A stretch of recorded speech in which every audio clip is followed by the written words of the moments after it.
December 7th, 1941. The turmoil of World War II enters its 27th month. Japanese troops storm Shanghai. German armies stand at the gates of Moscow, leaving 6.5 million casualties in their wake. Nazi Germany has mainland Europe in its grip. Under siege, Britain hangs on by a thread. 3,000 miles away, the United States remains at peace. 76% of her citizens support neutrality. At 7:55 a.m., the peace is shattered. 360 Japanese warplanes descend on Pearl Harbor.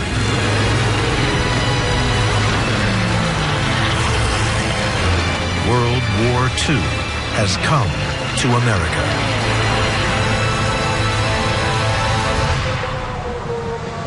This is America's war as never seen before.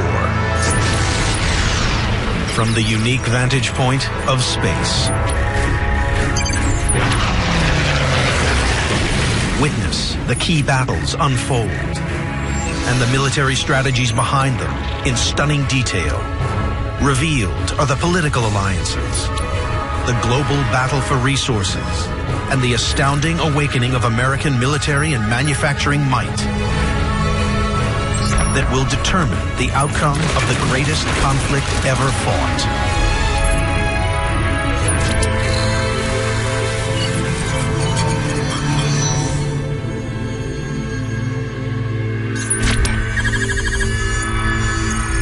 The unprovoked Japanese attack on Pearl Harbor will send shockwaves across the globe, but America has feared a strike for months. Since 1931, Japan's imperial ambitions have grown bolder and bolder. First, Manchuria is invaded, then China itself. When France falls to Nazi Germany in 1940, Japan seizes control of French Indochina. The U.S. response is rapid. Japan's financial assets are frozen and an oil embargo is imposed. The message is clear. Withdraw from Indochina or be economically crushed. After the embargo, Japan was faced with two choices. Stop territorial expansion, give in to the demands of the Allies, or go to war. Japan chooses war. In the words of Prime Minister Tojo, it is either glory or decline. It is imperative that they make the first decisive strike. The Japanese knew they were never going to go toe-to-toe with the United States in a long naval war in the Pacific. They knew they didn't have the economic might, the military might, but it was a calculation that they could administer a knockout blow to the capital ships of the U.S. Pacific Fleet. If you could destroy the Pacific Fleet, the ability of the Americans to respond to anything for many months would be taken away. So the strike at Pearl Harbor was not just a strike at a symbol of American power, it was American power in the Pacific. What American intelligence cannot see is revealed from space. Admiral Yamamoto's fleet departs Japan on the longest assault in history. Avoiding shipping lanes and landmass, they arrive unseen 275 miles from their target. It's the perfect vantage point, beyond the range of America's defensive radar, but at the optimum strike distance for its force of 414 cutting-edge aircraft. The jewel in the crown, the Mitsubishi Zero. It's faster than anything that they've used before. It's incredibly maneuverable and it has extreme range. But while the technology was pretty good, what mattered at Pearl Harbor was the man behind it. It was the pilot. The Japanese pilots have already been at war for years, so they're well-trained crews. You add on top of that, they'd been planning that attack for a long period of time, so they've been running war games, simulating it, going through the action again and again, so that basically many of them talked about how they could have done it going in blind. At 7:55 a.m., the first wave of bombers swooped from the sky. On the deck of the USS Arizona is John Stratton. We knew right away that they were Japanese planes. And We knew that they were bombing Fort Island and something was radically wrong.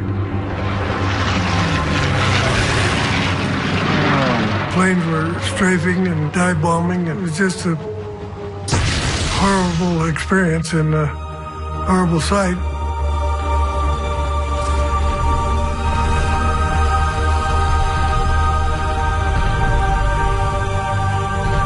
It was a high-altitude bomber, dropped like a 2,000-pound bomb.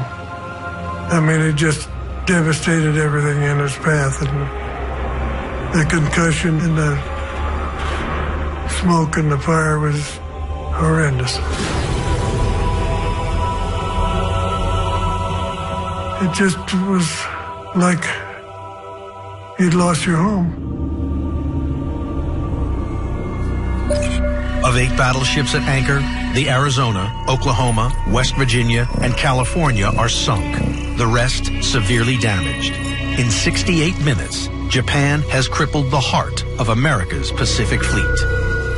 From the Japanese perspective, the attack on Pearl Harbor succeeded beyond the most optimistic expectations. When you consider the losses that the Japanese suffered in this attack, it was essentially nothing.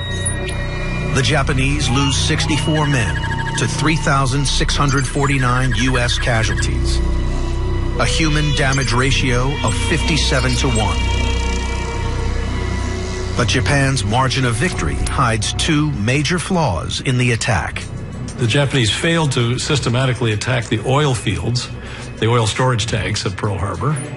If they'd have spent one more sortie taking out those oil tanks, they would have crippled the whole Pacific Fleet, which wouldn't have had the fuel supplies to keep going. More significant are the ships the Japanese failed to target. The American aircraft carriers were absent from Pearl Harbor at the time of the Japanese attack. And as things evolved very quickly, it became clear that the aircraft carrier is destined to become the most significant naval asset for either side in the Pacific War, and the American carriers were untouched. Oil supplies and air domination, 2 factors that will dictate the fate of World War II, and Japan fails to damage either. Instead, it has awoken the full wrath of the sleeping American giant.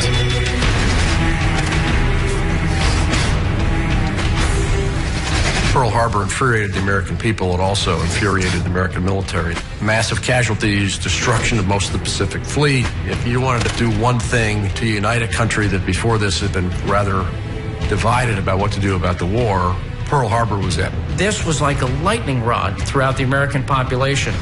No longer was President Roosevelt limited in his options. He had a United States population that was angry and unified and desired revenge against Japan. Her era of isolationism is over. America is at war and begins its rise to become the most powerful nation on the planet. Washington calculates victory will cost $300 billion, $4.4 trillion in today's money, over 1.5 times the total U.S. federal budget. The government can raise half through increased taxes. For the rest, it must turn to the public. To raise $300 billion was then viewed as an insurmountable challenge because basically we had to get half the population of the United States to buy bonds. And what we were saying is we're in World War II, we're in this to win, it's a fight of good versus evil, and you, on an individual level, are going to make a difference. To guarantee success, the ad men of New York recruit America's most potent propaganda asset. We had the Hollywood machine. America had mass-marketed movies. They knew the power of Hollywood. They knew the power of celebrities. Over 300 movie icons joined the Stars Over America campaign, crisscrossing the nation.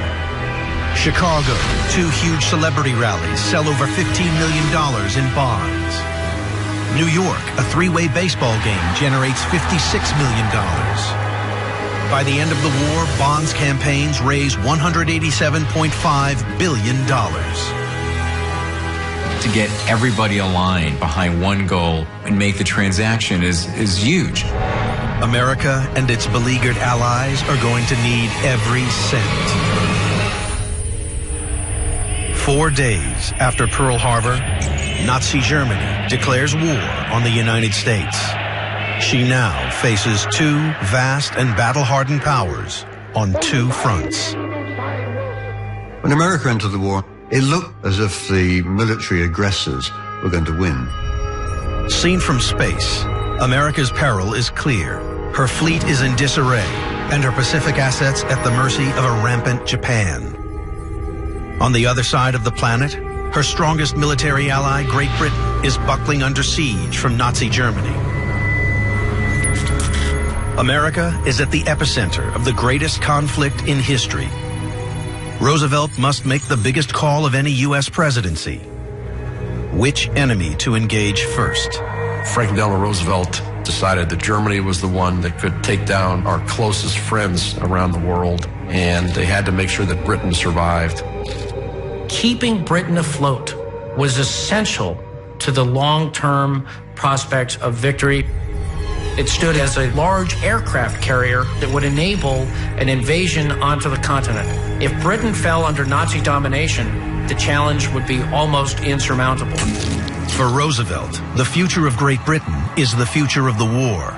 But after 17 months of fighting alone, its survival rests on a knife edge. Isolated, Britain's only hope is to keep her supply routes open.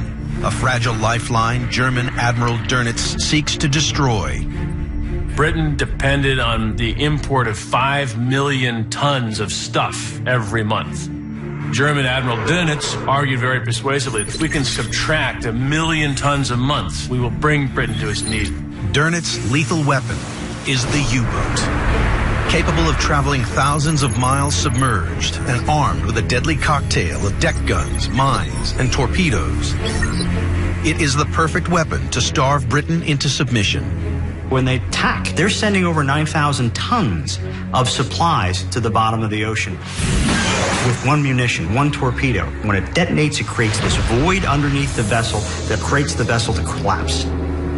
It's the difference between being stabbed and someone breaking your back. It's a killer. Churchill introduces naval convoys to protect the merchant fleets. Dönitz's response is devastating. Admiral Dönitz introduced this thing called Rudeltaktik, wolf pack tactic. A Rudel is a pack of animals. And instead of approaching singly, as submarines had done in the past, the Germans would have their U-boats strung out in these long patrol lines. And then they would use radio signals to congregate in a pack and overwhelm the defenses of the convoy. The results are devastating. When you get caught by a pack of these, you might lose half or more of the convoy. In 12 months, 900 ships are sunk. Only 29 U-boats are destroyed. It's a war of attrition Britain is losing fast. Winston Churchill knows one big thing in 1940, that for Britain to be able to fight this war, it needs American help. It can't do it alone. Churchill tirelessly lobbies Roosevelt for American support.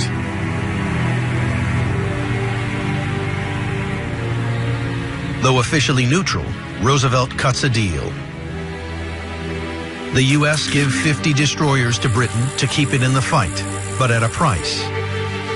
In return, Britain hands over 8 of its overseas bases to America and dismantles its preferential trading system with its colonies. It was a very mixed deal for Britain, because on the one hand, it helps Britain fight the war. They couldn't have done it without American support materially. On the other hand, it accelerates the collapse of the British Empire, makes the empire more and more unaffordable. For Winston Churchill, that's a very painful deal, but one that probably has to be made. December 1941. America enters the war. Its first act of aggression is to join Britain in the Battle of the Atlantic, a strategy that meets with disaster. When America enters the war, the Battle of the Atlantic actually takes a turn.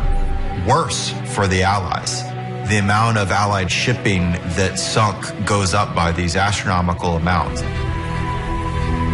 By mid-1942, 2,703 Allied ships are sunk, a U-boat kill ratio of 36 to 1. it's an unsustainable rate of loss. Even with America fighting alongside, the liberty of Britain and the freedom of Europe hang by a thread.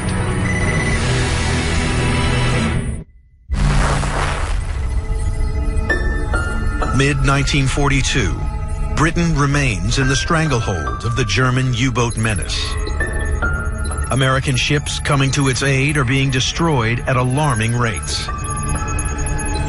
To reverse their fortunes, the Allies must gain the upper hand in the intelligence war. The most critical factor in the Battle of the Atlantic was the exchange of information between the Americans and the British. It maximized both the technological and intellectual capabilities of both sides.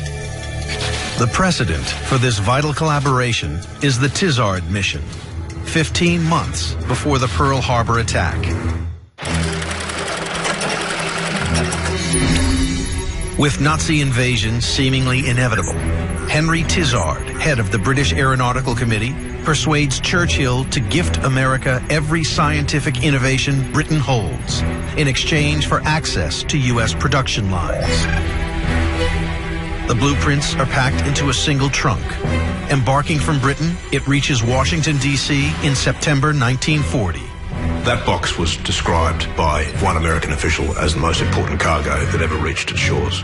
The trunk contains the memorandum on the feasibility of the atomic bomb, designs for jet engines, rockets, superchargers, gyroscopic gun sights, submarine detection devices, self-sealing fuel tanks, plastic explosives, and perhaps the most important invention of World War II,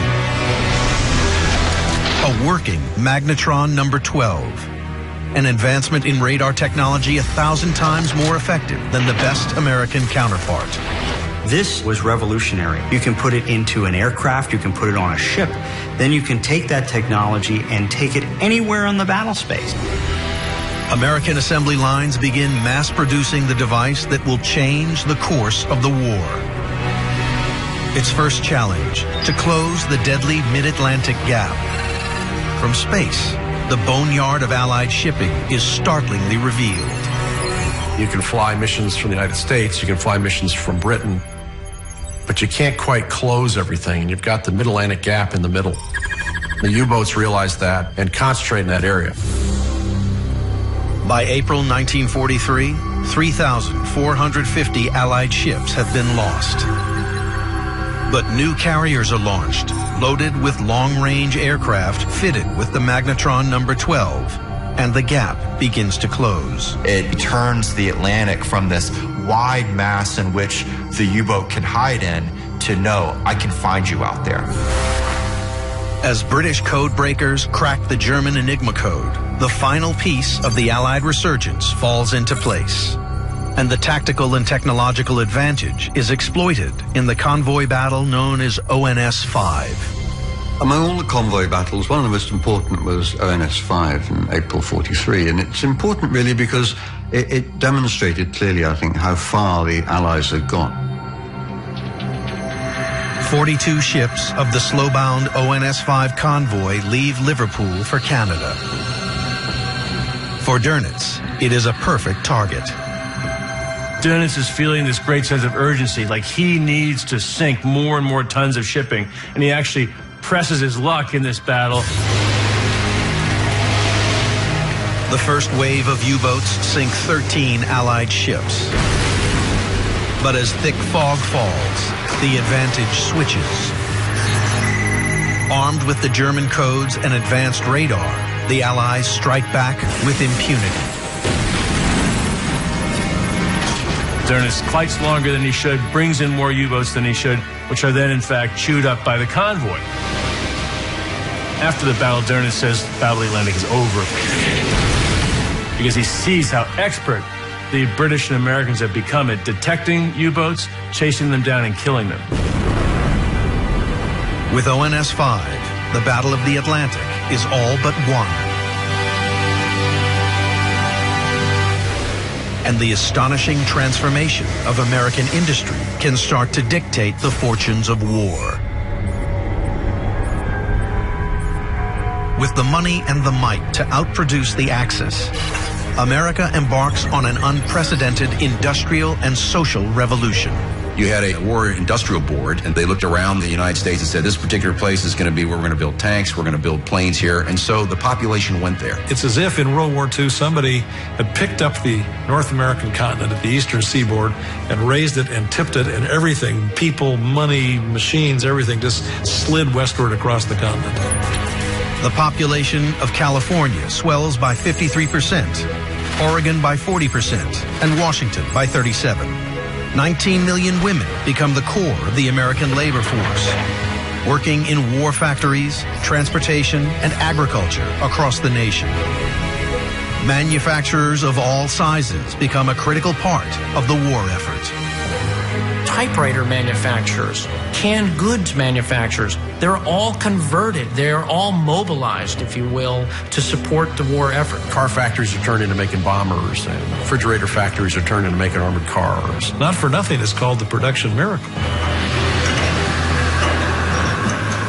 American industry produces 87,000 ships and landing craft, 100,000 tanks and armored vehicles, 300,000 aircraft, 2 million trucks, 20 million rifles and small arms, and 41 billion rounds of ammunition, enough to kill the population of the world 17 times over. Yet America's decision to engage Germany first comes at a price. The Japanese centrifugal offensive was a shock to everybody. They seemed unstoppable.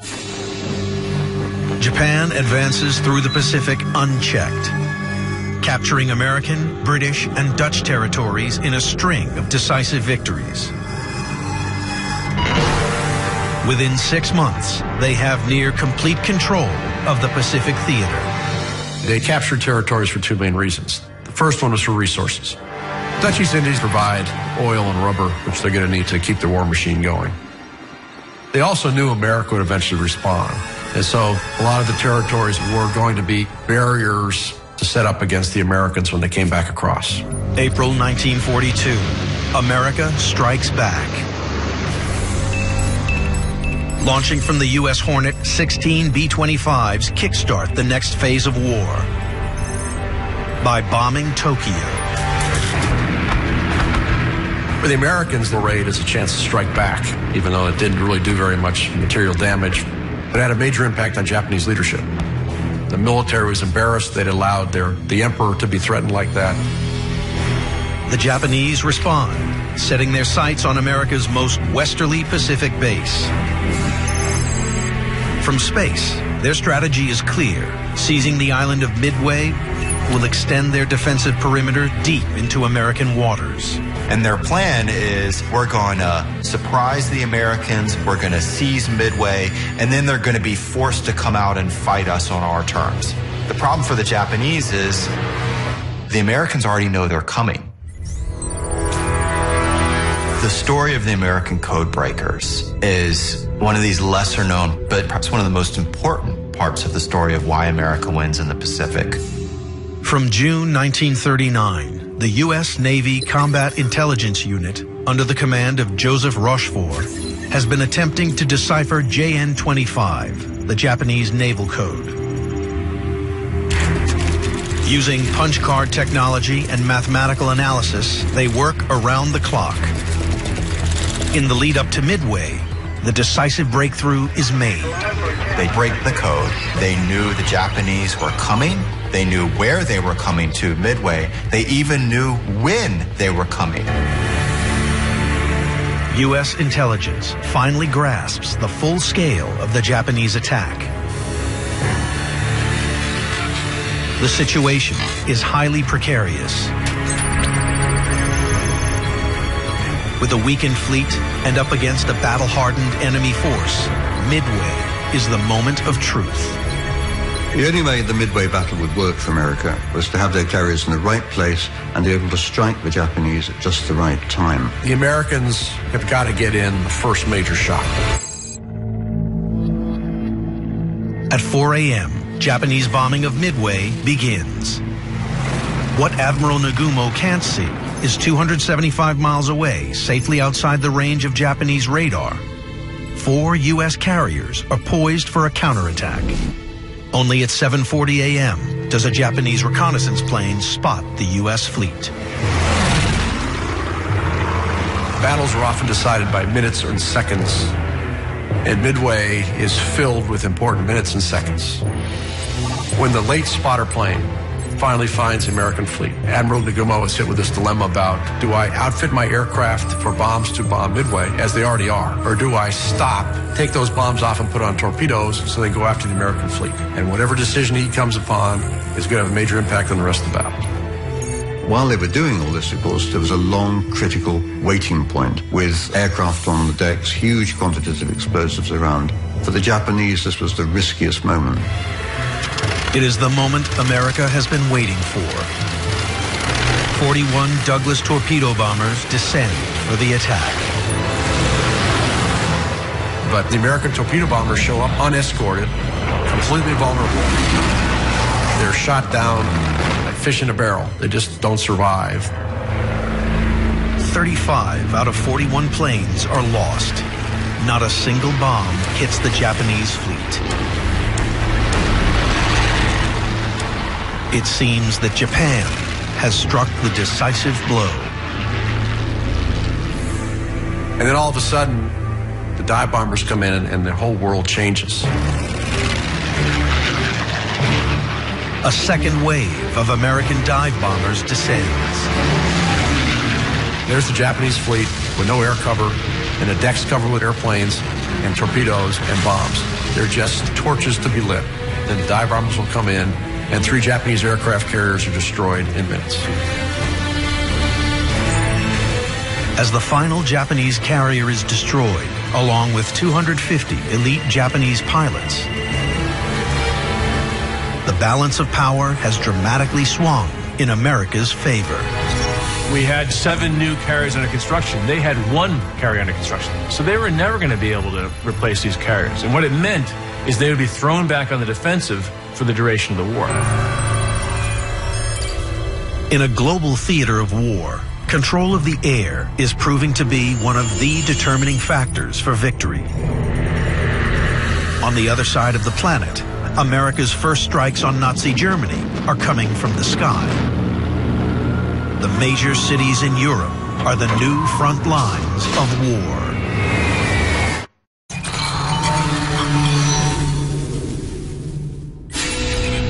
Six months on from Pearl Harbor, and the battlefronts of World War II are at a tipping point. America and her allies have stalled the momentum of German aggression in the Battle of the Atlantic and halted Japanese territorial expansion in the decisive victory at Midway. And in June 1942, the first American bombers arrive in Great Britain. They join a brutal battle for air supremacy that has raged over Europe since the outbreak of war. Germany's Luftwaffe squadrons draw first blood, bringing Poland, then the Low Countries and France to their knees. The fall of France in 1940 really seemed to vindicate the superiority of the Blitzkrieg. There's big concerns that the Germans may be unstoppable. With Nazi domination almost complete, Hitler turns the Luftwaffe against his last remaining opposition, Great Britain. It is imperative that its Royal Air Force holds. The stakes in the Battle of Britain for the British are survival. July 10th, 1940, the Battle of Britain begins. The Luftwaffe pounds British defenses and its major cities.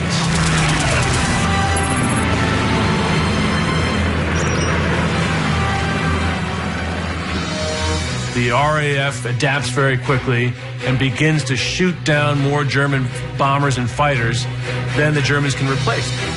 1,900 German aircraft are destroyed in 113 days.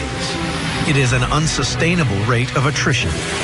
So Hitler's forced to cancel the Battle of Britain and begin massing forces for an invasion of the Soviet Union. The Battle of Britain is Hitler's first major defeat of World War II. Air power is the new orthodoxy of modern warfare. Roosevelt orders vast squadrons of aircraft to be manufactured. At Ford's Willow Run plant in Michigan, an astounding 8,500 bombers are produced. Over 127,000 bombers are made. 13,600 are transported to British airfields. The assault on Germany can now enter a new phase of intensity. The arrival of the 8th Air Force in Britain had a number of impacts. Number one, it guaranteed that the Germans weren't going to be able to launch another major attack against Britain the way they had in the Battle of Britain. There were just too many Allied airplanes there. It also was a boost to British morale that the Americans were finally coming en masse. But the American airmen are entering a new kind of warfare, where sheer weight of numbers is no guarantee of success.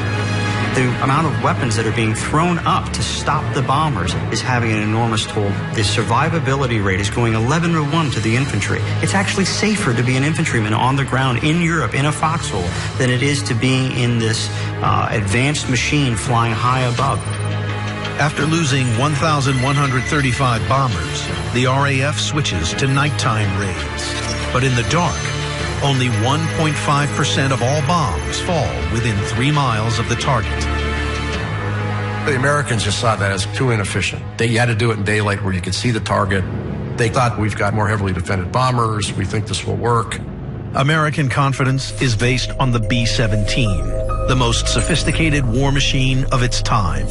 The B-17 is an amazing aircraft. They call it the Flying Fortress. Well, why? It has 13 50 caliber machine guns arrayed all around it to give it a bubble of fire. You have fire coming out the front, you have fire coming out the flanks, below, above, and in the rear. It was believed that it could fly in broad daylight, unescorted by fighter aircraft, deep into the heart of enemy territory and unleash an amazing amount of ordnance on enemy targets. With unswerving faith in the B-17, the American 8th Air Force plan a dual raid to destroy the heart of German aviation production. The Schweinfurt-Regensburg mission was seen as the way to really prove that this precision bombing idea would work. They seemed to have picked out the key industry that they could knock out that would cripple the German economy. They had the battle plan they thought that would get them to the target. 2 squadrons of B-17s, commanded by Colonel LeMay and Brigadier General Williams, prepare to attack simultaneously, splitting German defenses. Almost immediately, the plan begins to unravel. It was a foggy day in England. LeMay got his guys up. The other bomber division couldn't get up. The decision was made that they couldn't land LeMay's guys. They sent them on. When the Regensburg mission goes in on its own, the bombers were sitting ducks, not only for flak, but for the Germans that were gathering from all over the whole defense zone.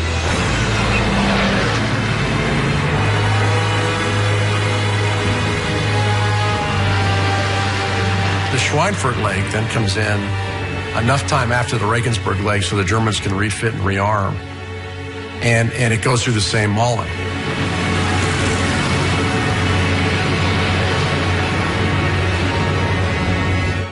$60 U.S. bombers are destroyed, double the losses ever suffered in a single raid.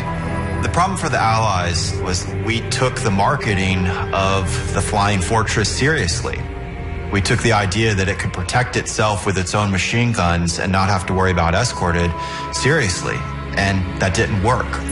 The flaw is startlingly clear from above, the lack of fighter escort protection.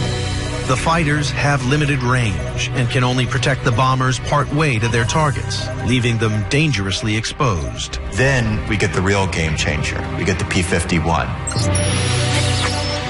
The P-51 was an amazing fighter on so many different levels. But the real key is it had amazing range. It went with the American bombers all the way in, all the way out. That meant we could take down the German defenses. We could create true air dominance. And that's when you see the Luftwaffe essentially swept from the skies.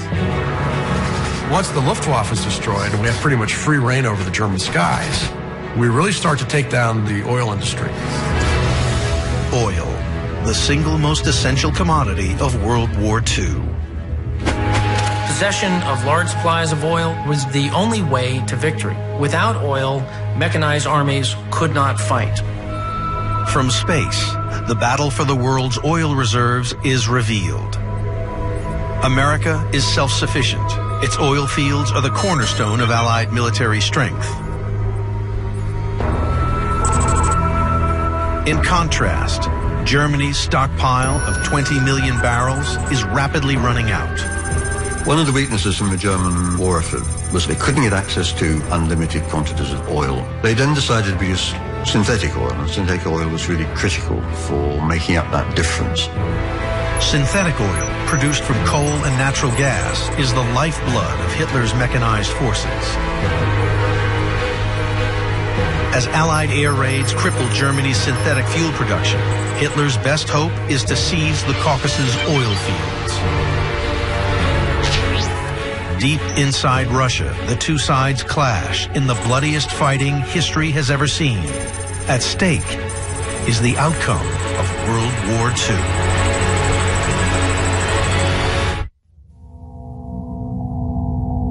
September 1940.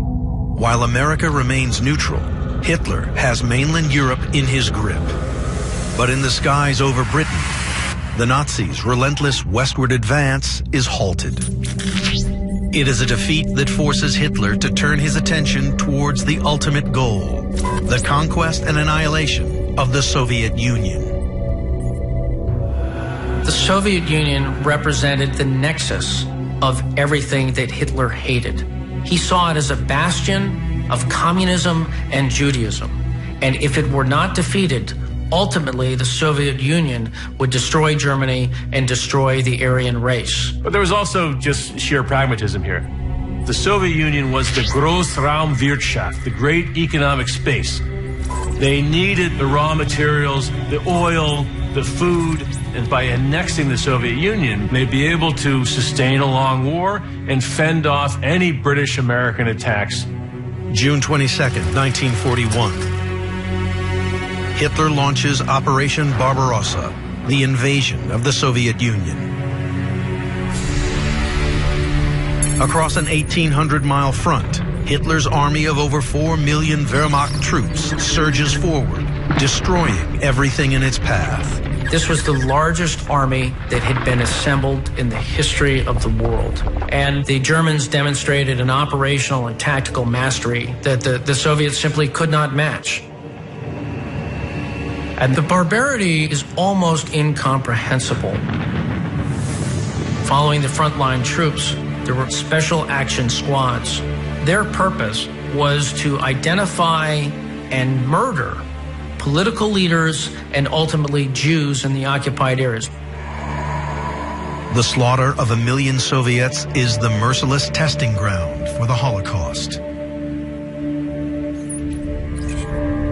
The SS accelerate the genocide of Jews and others seen as undesirable. Over 9 million are slaughtered. This was industrialized mass murder. This is something that hadn't even appeared in the Middle Ages. By the winter of 1941, their brutal advance has brought them to the brink of victory. Leningrad is under siege, and German panzer divisions are at the gates of Moscow. Seeking a devastating tactical and ideological blow, Hitler turns his attentions towards Stalingrad. Stalingrad was an important target for Hitler because he knew by taking it he would insult Stalin. He also knew he would force Stalin to try to take it back, and he would be able to wear down the Red Army. But also it was an important city because it would permit him to pivot south into the Caucasus and take all these oil-producing regions and make Germany self-sufficient in petroleum. For both sides, the stakes for the Battle of Stalingrad are immense. For Hitler, to fail at Stalingrad would be an enormous blow to the Nazi myth. It would be an enormous blow to the war itself. Similarly, Joseph Stalin was unrelenting. He would not tolerate defeat. He would not tolerate pulling back. To surrender or to give ground would be met by the utmost sanction. The Luftwaffe drop 1,000 tons of bombs on Stalingrad before 2.5 million troops clash. The ferocity of the Battle of Stalingrad was something straight out of hell. It was not uncommon for battles to be raging, not over parts of the city or city blocks, but literally for different floors within one building. In some cases, Soviet reinforcements came forward without weapons, facing certain death. And yet, again and again and again, they came. As the battle rages, the Red Army launches Operation Uranus. What Hitler's high command cannot see is revealed from space. Over 1 million Soviet soldiers outflanked the German positions before cutting through the enemy's rear. Operation Uranus was a complete shock, and suddenly Stalingrad was encircled. Cut off from supply, the Germans are plunged into the harshest of Russian winters. In subhuman conditions, they begin to disintegrate. It was freezing cold. Food supplies began to decline, guns jammed. It was a nightmare. It's difficult to convey in simple words what that experience was like. After 5 months under siege, Hitler's once mighty 6th Army capitulate, the first German field army to do so. Nearly 2 million have fallen, but for the Soviets, the tide is turning. The boost to Soviet morale can scarcely be overstated. German prisoners were marched through Moscow, and this proved that the Nazi soldiers were not supermen. Instead, they saw German soldiers who quit, who surrendered, who could not match the determination of the Soviet soldier. For Hitler, the defeat is devastating. Instinctively, he strikes back. Adolf Hitler attempted to regain the strategic initiative to close a gap, a bulge, if you will, centered around Kursk. Seen from above, Hitler's objective is clear. Eliminate the bulge, concentrate his forces, and regain the initiative. For the Allies, it is critical that its newest military partner holds. The Eastern Front is vital to the Allies because it absorbs the bulk of Germany's fighting power. To put it very brutally, the Soviets do most of the fighting and most of the dying on land. President Roosevelt commits over $11 billion of Lend-Lease supplies to Stalin. Yet traditional trade routes through Europe are blocked. Getting U.S. aid into the Soviet Union is one of the greatest Allied logistical challenges of the war. There were 3 routes that we could use. One was the North Atlantic route into the northern Arctic ports of Archangel and Murmansk. Stormy seas, iced in, hard to get to. And then there was one across the Pacific to Vladivostok. But everything had to be unloaded in Siberia and then trucked into Russia on the Trans-Siberian Railway, which is slow and time-consuming. And then there was the one around the Cape of Good Hope, up into Iran and into southern Russia that way. The Persian Gulf route is crucial to Russian success, but making it viable is a monumental task. We had to build a supply chain from scratch. There is no infrastructure. The harbors are not there. We have to construct those. Allied engineers built wharfs, jetties, and piers. Simultaneously, 450 miles of roads are constructed and 2,000 miles of railway modernized. With all routes now open, the U.S. pumps 16 million tons of Lend-Lease into Russia, including our gasoline, ammunition, an entire military telecommunications system, 14 million pairs of boots, and enough food to offer every Soviet soldier 1 square meal a day for over a year. But most significant are the 500,000 Studebaker trucks supplied by the factories of Detroit. The Studebaker truck was a real game changer because it gives the Soviet army the ability to operate on a massive scale with far-flung logistics. The other thing that these trucks give them is an advantage literally within the battle itself. The Russians have a lot of artillery. You match that artillery with the truck, and suddenly they've got these flying anti-tank batteries literally zipping across different parts of the battlefield. To give the Soviets the tactical advantage at Kursk, the Allies supply one final thing: intelligence of the German offensive plans. Soviets knew they were coming, and so they create defenses of a scale that really hadn't been seen before in the war. I mean, people talk about the Maginot Line in France. This thing was the Maginot Line put on steroids. From space, the full enormity of the Soviet defenses becomes clear. 3 defensive lines contain a vast interconnected web of thousands of anti-tank guns, pre-sighted artillery zones, and over 400,000 mines. It is the largest defense network ever constructed, over 50 miles deep.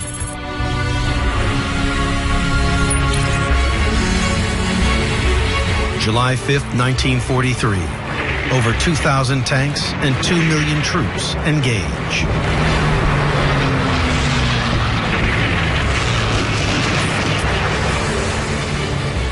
The level of intensity at the Battle of Kursk was extraordinary. Large numbers of tanks and soldiers were fighting the most brutal degree at very close quarters.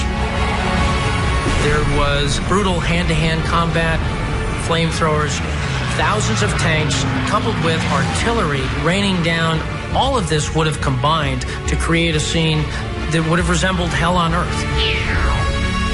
After 11 days, the German offensive collapses, only a third of the way to their objective. Hitler's attempt to crush the Soviet Union has failed. Hitler's worst nightmare had come to pass. Germany would now be faced with a war on 2 fronts and a war of attrition. Stalin gains the initiative on the Eastern Front at a huge cost, over 9 million Soviet casualties. In contrast, America has yet to put a single soldier on the battlefields of Europe. Stalin was deeply frustrated with Allied dawdling about opening a second front. He assumed that it was a conspiracy, that Churchill and Roosevelt were going to fight to the last Russian. Then the British and Americans would cross the channel and harvest all the spoils of war, the Russians having won it with their own blood and treasure. Prior to a full-scale invasion of Europe, Roosevelt elects to blood his troops in North Africa. The North African campaign was a testing ground for the American army, which had yet to face the German military in a significant way. Overconfident and inexperienced, the U.S. military is about to receive a baptism of fire that will shake it to its core. The disaster at Kasserine Pass was a seminal event.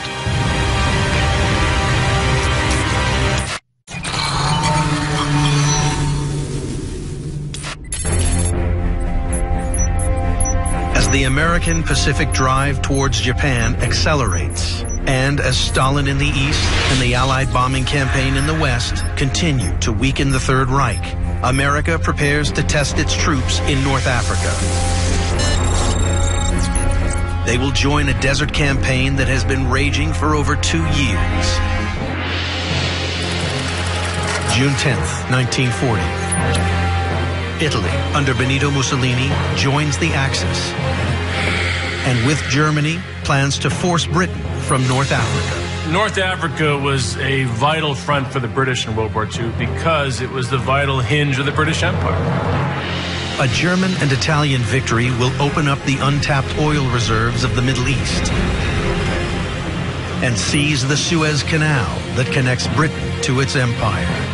The Suez Canal you need to protect at all costs. The bottom line, if you're moving large quantities of equipment, you got to use the sea lanes, and that's as true today as it was then. September 1940, the Axis invades. For 2 years, they drive the British back, but the advance is halted as German Field Marshal Rommel is defeated at El Alamein. To capitalize on this victory, Churchill lobbies Roosevelt for support, but the majority of presidential advisors have their doubts. Initially, most American senior military personnel saw the campaign in North Africa as a diversion from the main effort, essentially a waste of time. Decisively, Roosevelt overrides his counsel. FDR's decision to send American forces to North Africa, probably the most important strategic decision of World War II. It really gave us a place where we could land the U.S. Army, bring it into battle against secondary German units, not the units we'd encounter in Europe. And so it was a brilliant move. Since the Pearl Harbor attack, a vast American army has been amassing, hungry for their first taste of war. People were lined up at the recruiting stations.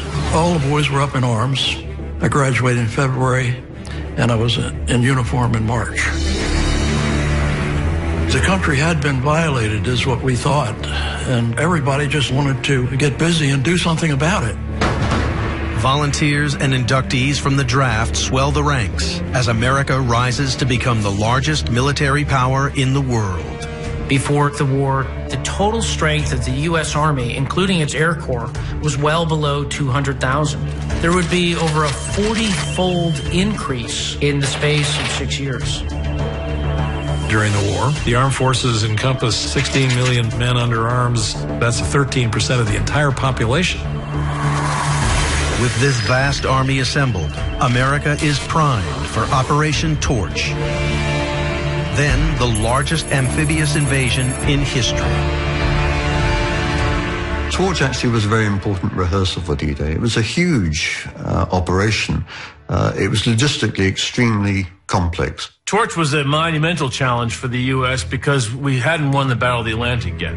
We have to escort troops, ammunition, supplies from the United States direct to North Africa, escort troops from Great Britain down to North Africa through waters patrolled by German submarines. Then we have to land them on a hostile shore. November 8th, 1942. 73,000 Allied troops disgorge onto the beaches. And immediately the problems begin. What we saw in the landings in North Africa is a great study in everything that can go wrong in an amphibious landing. And virtually everything that could go wrong did go wrong. The landing craft, you didn't run out the front, right onto the beach. Instead, you had to jump over the side. That, of course, is not the most efficient way to get in there. It's the most dangerous. It's the slowest. A number of our craft get stuck on sandbars. When they drive them out, the electronics get fried. Fortunately, they're fighting the Vichy French, who fight half-heartedly. And had they been attacking the Germans in 1944, or the Japanese in 1944, the experience would have been a lot worse. As French Vichy troops loyal to Hitler capitulate, U.S. forces head for Tunisia and their first clash with the full-strength German war machine. They're really blissfully ignorant of the realities of modern war. I mean, they've got their trucks, they've got their tanks, they've got their rifles, they've got their very complicated chain of command from army to corps, division, brigade, regiment, battalion. They think that they'll do fine. U.S. forces engage Rommel outside the town of Faid.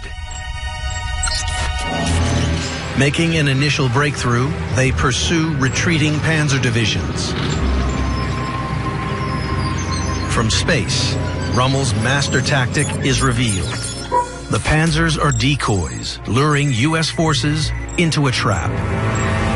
They fall prey to the techniques of double envelopment by the Germans, with some very good weapons like the German 88. The 88 millimeter gun was literally a world-class anti-tank weapon. Not only could it shoot at a further distance, but it had an incredible kill rate. It's basically just lethal. This thing is diabolic. In many cases, Americans either surrendered or dropped their weapons and ran. The American performance, to put it charitably, was abysmal. U.S. forces are pushed back into Kasserine Pass, where, under constant attack, the untested units fall apart. To raise an armed force of 16 million people in a hurry means that in the initial stages of armed conflict, you're going to have troops in the front line who have no taste of battle before this moment. Dwight Eisenhower, for example, becomes the Supreme Allied Commander. Before World War II, before the North African campaign, he had never heard a bullet fired in anger in his entire life.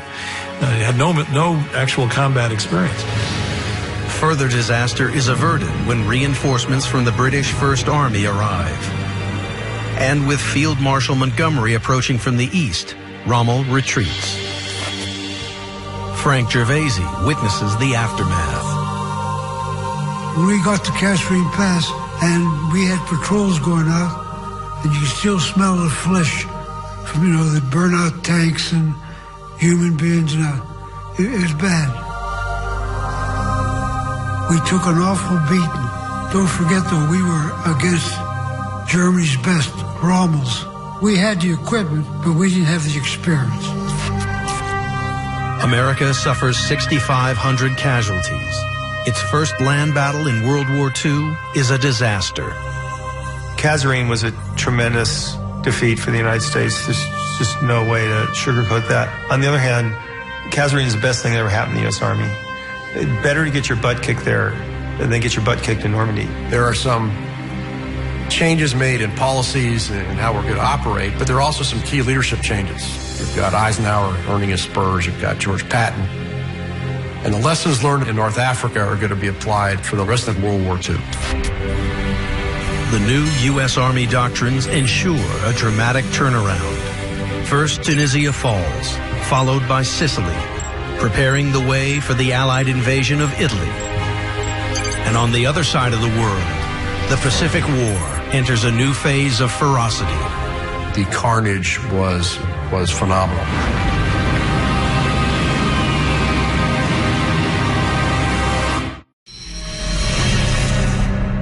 From the ashes of Pearl Harbor, the American war machine is approaching full potential, engaging her enemies on 3 continents. In the Pacific, troop numbers grow by 457%. Its fleet trebles in size.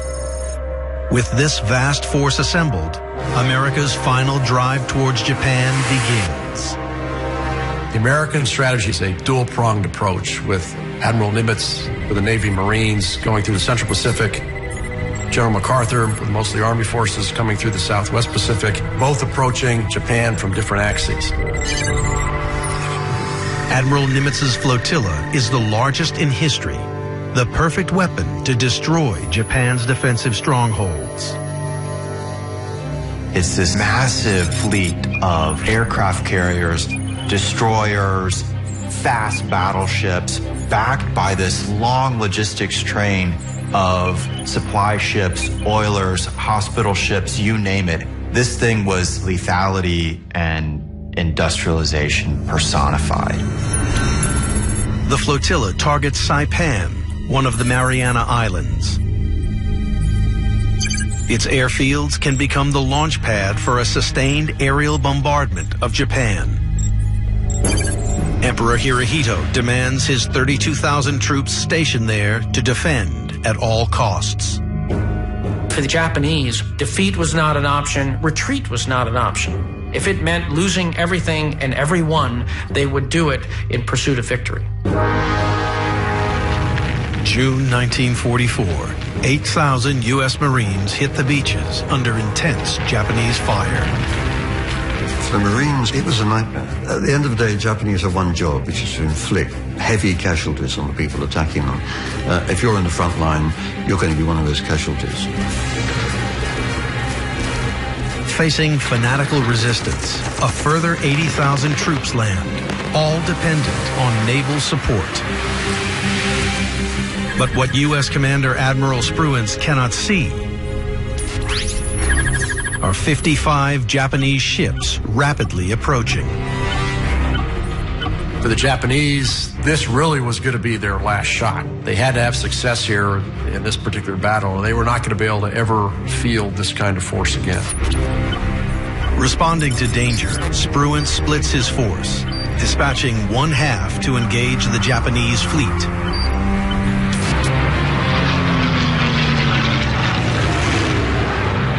As the two forces clash, U.S. technological superiority dominates, most notably 480 newly developed Hellcats. The Hellcat's just an incredible weapon. It's fast. It can take hits and still keep going on. It's well armored.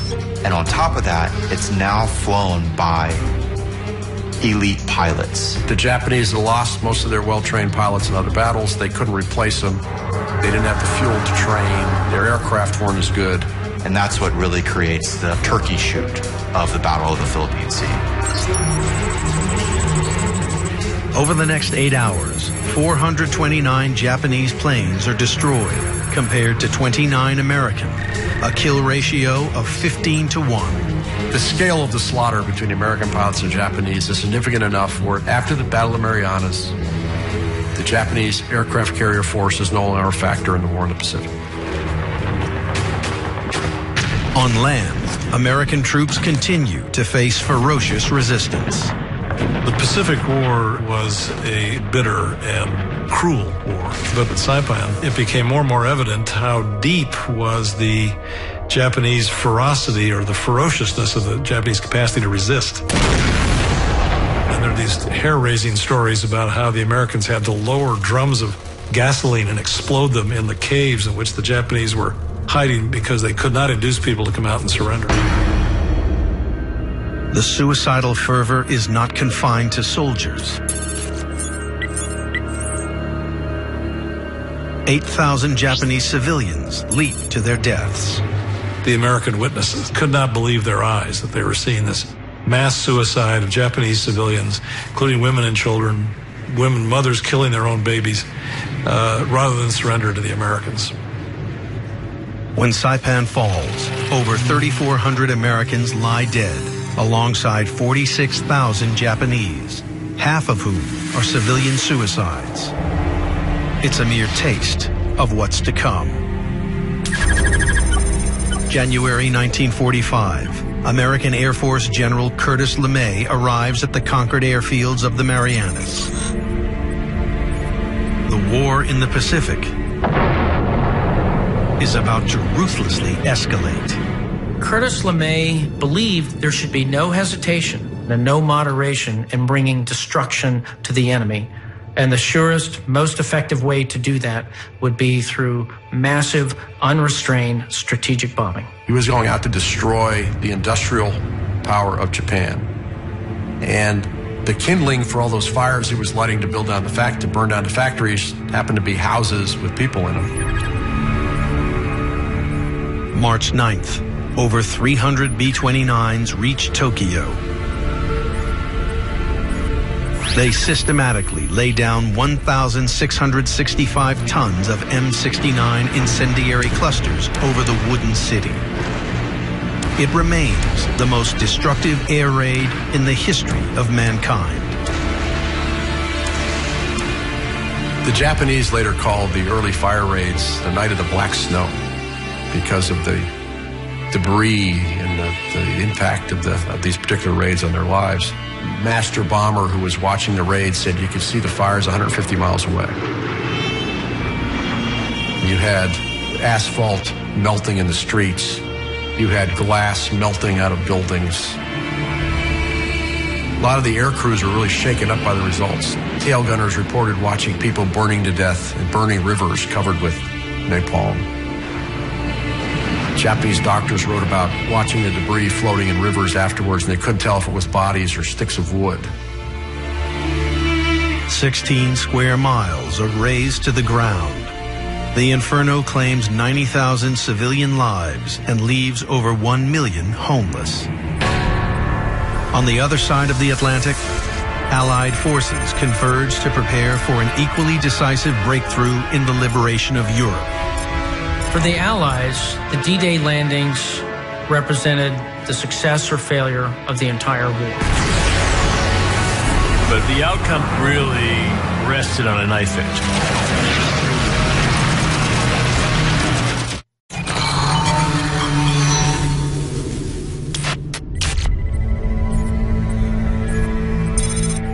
November 1943. Roosevelt, Stalin, and Churchill meet in Tehran to plan Operation Overlord, the invasion of Nazi-occupied Europe.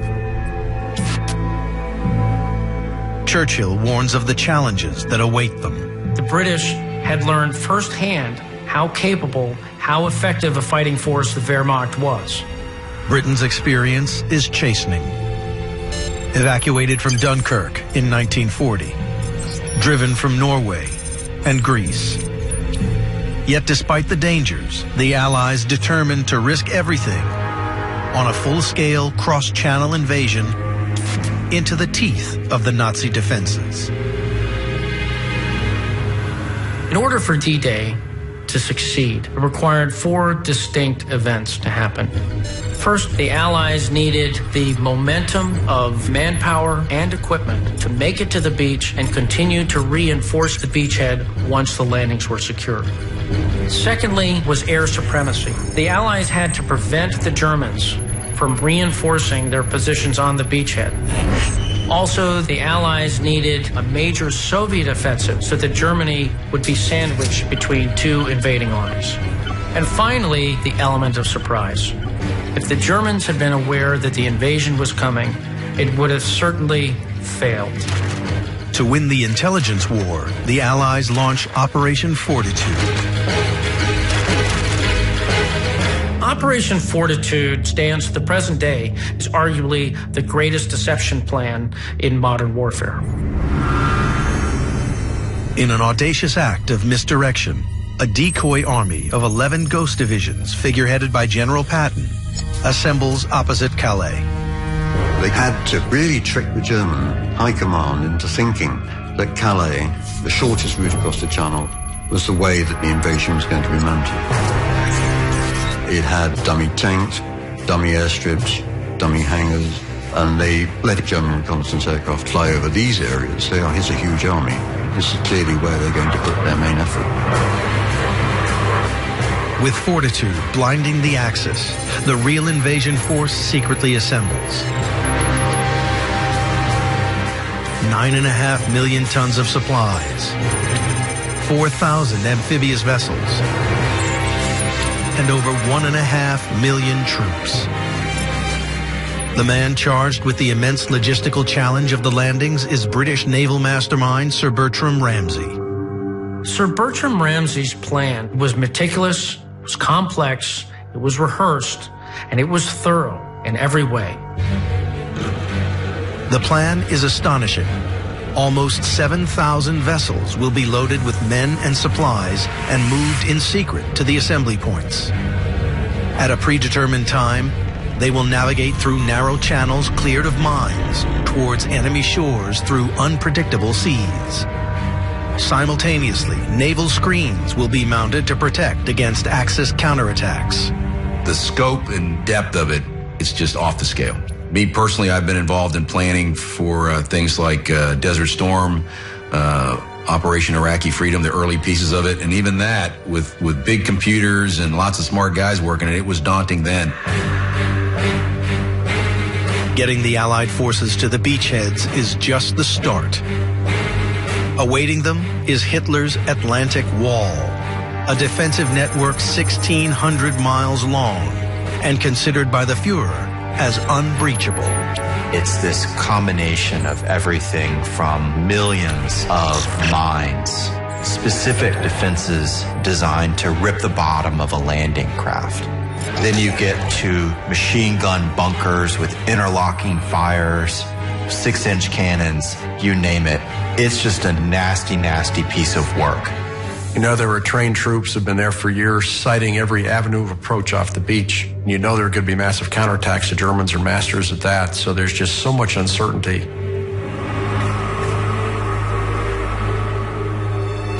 The window of opportunity is desperately narrow.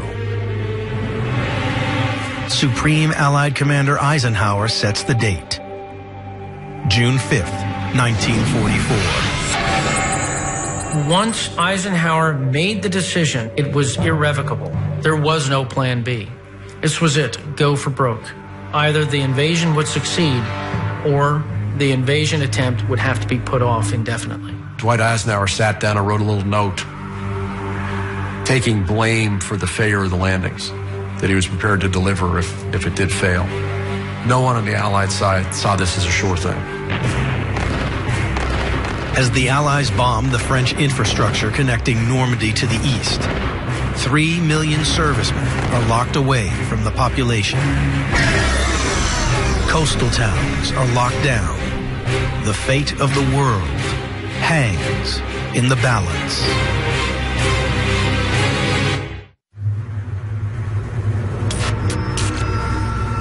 After an agonizing 24-hour delay due to bad weather, Overlord, the most important Allied operation of World War II, is set in motion. Before the Armada embarked for Normandy, the Allies launch one final masterclass of deception. To convince the Germans that Calais is the invasion site, British bombers circle at low altitude, dropping tons of metallic chaff into the air.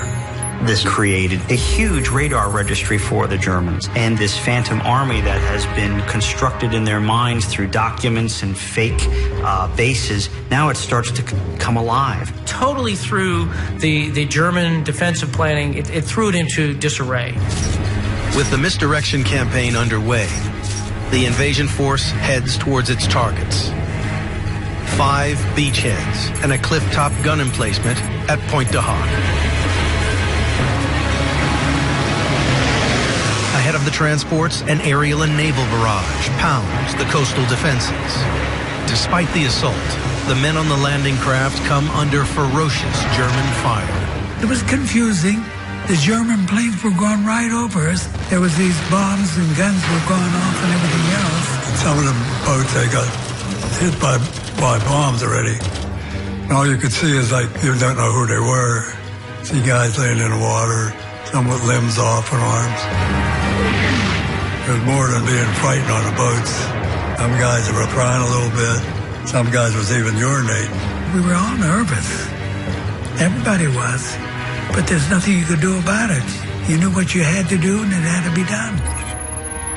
Charles Varley and Michael Vernillo are among the first to hit Omaha, the most heavily defended German position. A lot of guys were in a bunch getting off the boat, and they were killed instantly, might as well say.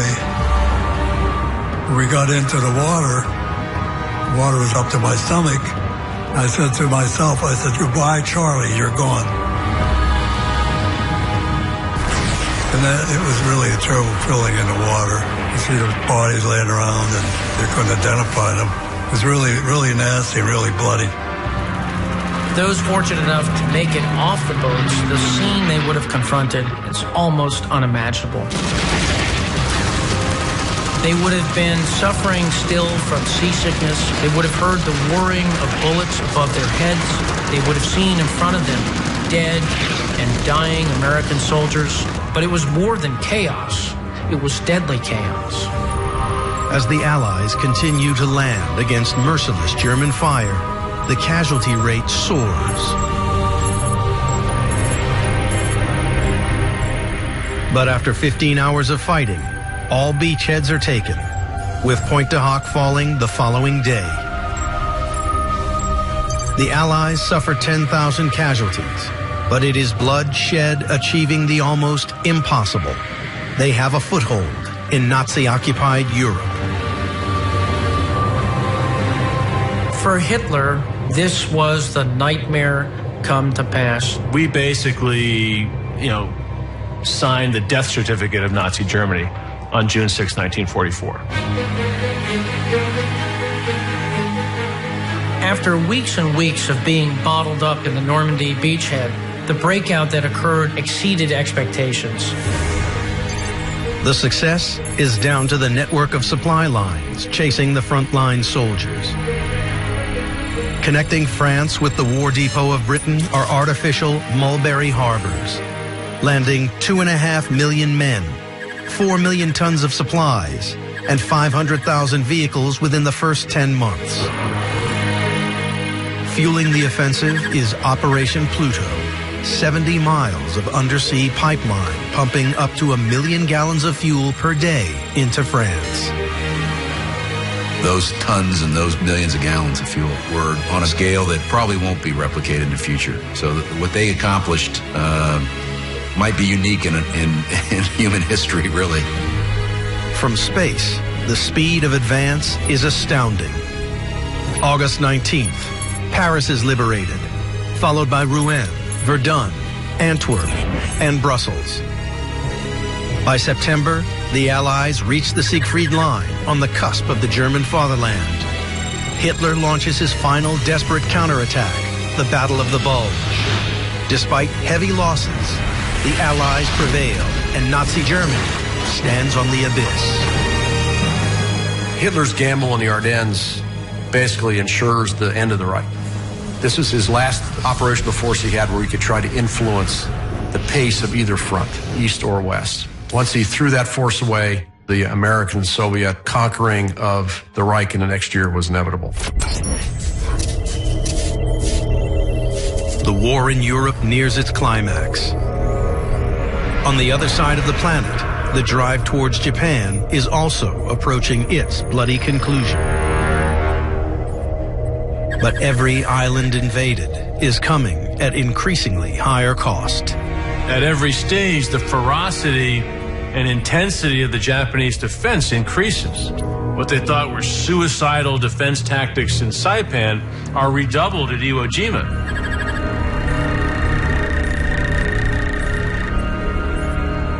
February 19th, 1945, 60,000 U.S. Marines stormed the island of Iwo Jima, where a battle of unrivaled brutality begins.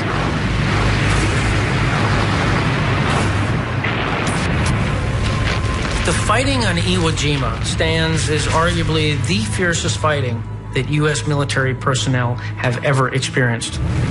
There was no amount of punishment could be inflicted on the Japanese that would cause them to lose their will. Essentially, they've decided that they are going to die there. When you have that kind of suicidal fervor, it means the sort of tactics that you might have used previously don't work. And so we start using flamethrowers, napalm, tanks up close, a style of battle that raises the level of violence even past what we've seen in earlier parts of World War II, which is hard to imagine. When Iwo Jima falls, Japan suffers 20,000 casualties, compared to 23,000 American. The first time U.S. casualties exceed that of their enemy. As Allied forces prepare to invade Okinawa, the proposed launch pad for the invasion of Japan, the stakes for both sides are vast. The Japanese defenders of Okinawa knew that they were not going to survive. They could not win. But they hoped that by causing enough casualties, creating enough horror, that it might either make the Americans decide not to invade Japan, or at least maybe get the Japanese a better peace offer of some kind. April 1st, 1945. The American Armada approaches its target. Its scale is unmatched in the Pacific War. Okinawa was a military undertaking on a scale that rivaled D-Day. The size of the invasion force, the size of the invasion fleet. 1,200 warships support 3 mass amphibious attack forces hitting the beaches. More than 170,000 troops land eerily unopposed. But unseen by American troops are 97,000 Japanese defenders, ready to strike with unprecedented savagery. They are taking the Japanese soldier and using just his body as a weapon. Japanese soldiers with 22-pound satchel bombs run under tanks. 6,000 defenders banzai charge Marines armed only with bamboo spears and sidearms. In our own time, we make the comparison with suicide bombers, but if you can imagine where entire Japanese units have that depth of commitment, that they would actually suffer mass, essentially suicidal death, rather than surrender their position, that's a very formidable military obstacle. At sea, wave after wave of kamikazes crash into U.S. ships. The kamikazes were especially terrifying to the Americans trying to shoot them down, because how do you deter somebody who's willing to die for something? Their goal was to die, and 18% of kamikazes hit ships. 404 U.S. ships are struck. When Okinawa finally falls, nearly 100,000 Japanese soldiers and 150,000 civilians lie dead. The U.S. suffers 76,000 casualties, a third of the entire invasion force. The escalation is horrifying here. And these are little islands. And now we're talking about invading the whole Japanese homeland, where there are millions of defenders and even more millions of civilians. The U.S. War Department estimates that the invasion of Japan will result in 10 million Japanese casualties, along with at least 1.7 million American. Another solution must be sought. As the Allies celebrate victory in Europe, as Hitler and his Reich go up in flames, America swears in a new president. And Harry Truman is destined to unleash a weapon so fearsome, it will herald in a new dawn of warfare across the globe.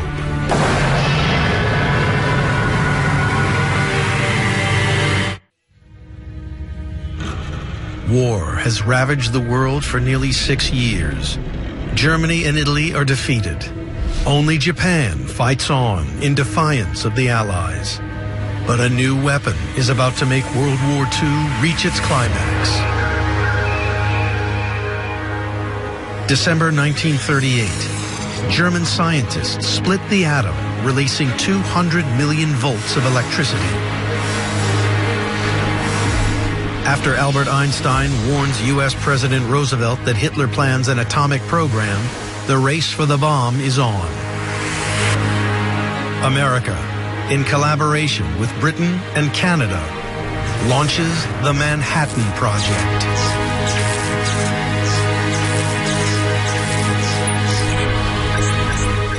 Entire towns and industrial complexes are constructed across the nation, employing 600,000 people and costing $2 billion, $25.8 billion in today's money. It is engineering on an unprecedented scale.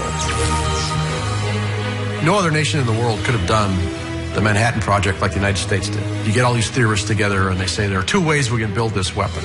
There's a plutonium bomb and a uranium bomb. They're different processes. They're both immensely expensive. Anybody else would have said, which one do I want to focus on? And the U.S. said, we want to make sure this works. We're going to do both. July 1945. The project bears fruit. A uranium bomb, codenamed Little Boy, and a plutonium bomb, codenamed Fat Man. The atomic bomb is a technology that historically is on the scale of the introduction of gunpowder. They've taken the kind of lethality that's been honed throughout World War II and multiplied it by a whole new order of magnitude. For the first time, with a single event, an entire city could be destroyed. This represented a new era in warfare.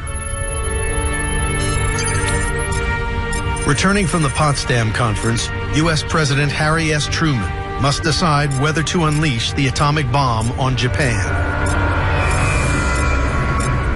If it had come out a year later that the President of the United States had a weapon he could have used that might have ended the war earlier, and instead he did not, and we suffered 100,000 extra casualties, he would have been run out of, at best, run out of town on a rail. There was no way an American president responsible to his constituents could have not used this weapon.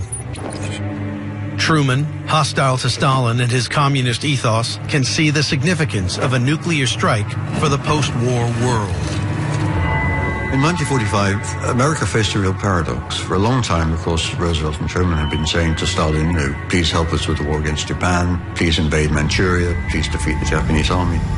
But when it was realized that the Soviet Union might defeat the Japanese and then move on and occupy part of the Japanese islands, that's not what the Americans wanted at all. They wanted the task of rebuilding Japan. And I think this was one of the most important factors in influencing the American decision to drop the atomic bomb. After a successful test in the New Mexico desert, Truman gives the order to drop the bomb as soon as possible. A number of cities were chosen as potential targets. They were left untouched by the incendiary bombing because if you bombed a city, you couldn't tell how much damage had been done by the atomic attacks. They were also looking for one with quite a large population, because if you could attack a city with a large population, you again would be able to see the full impact. When you look at it, this is a really cynical decision for choosing a target on which you're going to drop the most dangerous weapon that's ever been developed. On August 6, 1945, the Enola Gay launches from the Mariana Islands. At 8:15 local time, Little Boy, loaded with 60 kilograms of uranium, is released over Hiroshima. 43 seconds later, the world changes forever. The blast creates a circle of devastation 1 mile wide, with fires over another 4.5-mile radius.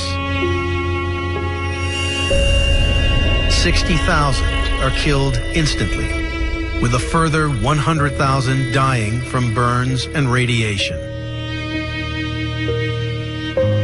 3 days later, Fat Man is exploded over Nagasaki, killing 80,000 civilians. After the first bomb in Japan, there was a certain amount of disbelief. After Nagasaki, though, it was kind of hard to deny that Americans had some kind of new weapon here. And this is just the start of what could be a long pattern of destruction. September 2nd, 1945, Japan capitulates. World War II is over. The nuclear age has begun.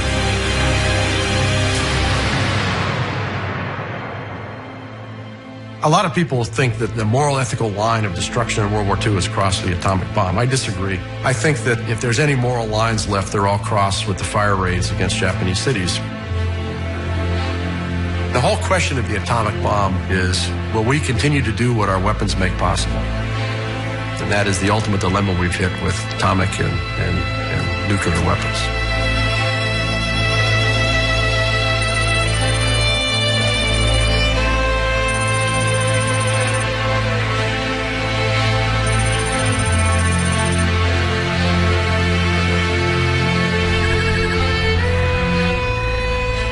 You ask who won World War II, and if by that you mean what society, what nation contributed the most in blood and treasure to the eventual victory, it's not the United States, it's the Soviet Union.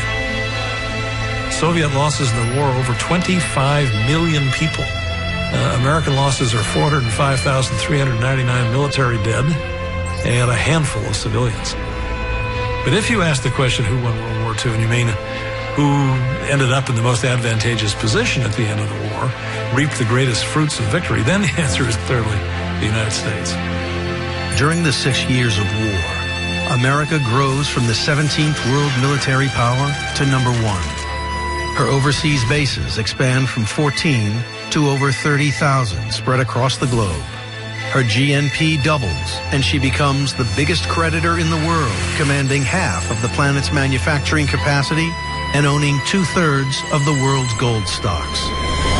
It dominates the world economy. It controls the formation of the UN. It launches the world on a path towards globalization that it wants. But it can no longer go back to being isolationist. The isolation of America is gone forever. I'm not sure if it is actually sunk in even today how much we have to be involved. But as a result of World War II, we're drawn in the world's ways we cannot escape, whether we realize it or not.